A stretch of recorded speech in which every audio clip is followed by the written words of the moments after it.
baubles. There's a lot of them in stores at the moment as they fill up with all their Christmas decorations, and they're eye-catching, there's no doubt. Something shiny, something distracting, something cheap, something tiny. It just kind of takes your mind away from the bigger problems everyone faces. And it's strange how baubles come to mind when you start looking at the claims Rishi Sunak's made for his budget about being something that will connect the UK, restore the union, and win people over in Scotland to the cause of staying within the UK. Now, I'm not suggesting that the amount of money that's sent to Scotland via the block grant is a bauble. It's a huge sum. Let's remember, it's a huge sum which is composed of our own taxes that are sent down the road to Westminster, have their amount taken off for the administration of that parliament, and then come back to us minus that sum. So, let's say that from the start. But look at the eye-catching attempts there were within that budget to fool us. I mean, the ludicrous one about the cut in duty for domestic flights, which Rishi Sunak is claiming will help the UK to come together.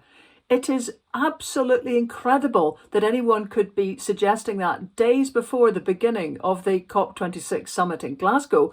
But even more astonishing that Rishi Sunak would think Scots would go, oh, do you see? Okay, then. So we've got the worst, highest train fares in Europe, courtesy pretty much of the whole privatisation of that by the Tories. But never mind, there's kind of tuppence halfpenny off a domestic flight we hardly take anyway. So that's okay then. We'll all suddenly vote no the next time IndyRev 2 comes around. That's not the way it's going to work at all.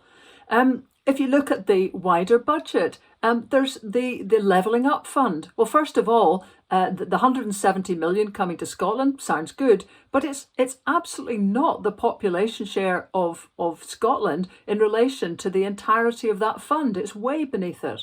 And then if you look at individual bungs, like the 20 million quid going to Aberdeen, well, that is probably 1,000th or 10,000th of the money Aberdeen has lost, the income, the jobs, the technology, the confidence, everything that comes with the massive investment that the carbon capture plant should have been bringing to them.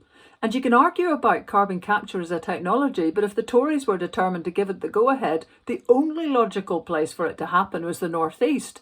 So will they be bought off by a £20 million bung for something else, doubtless important as that will be to the project in hand? Well, I really, really doubt it. You could go right through the budget with these attempts to have eye-catching devices that take your mind away from the overall picture. And besides the budget, the very day it was coming out, two massive announcements overshadowed the whole thing. One from the Office of Budget Responsibility that told us that the GDP of Britain will be 4% less as a result of Brexit, which is a catastrophic failing that just doesn't get mentioned at all. So, that sits as a big problem in the background. If it's easier to understand kind of numbers, Morgan Stanley Bank have estimated that the cost of Brexit to the whole UK is £600 million per week since that vote went through in 2016. So it kind of puts the budget into a perspective, because that weight is something that we're all carrying and we didn't vote for it.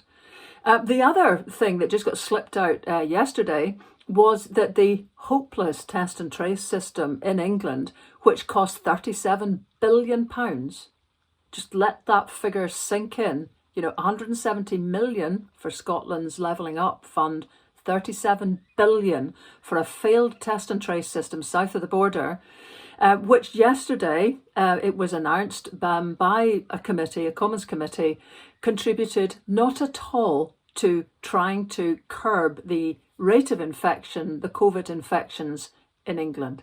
So pointless, headed up by a woman who looks like she'd got the job through cronyism. You could say the whole thing tendered out, a part of the unwillingness of Tories to take the public domain seriously, and probably a form of corruption.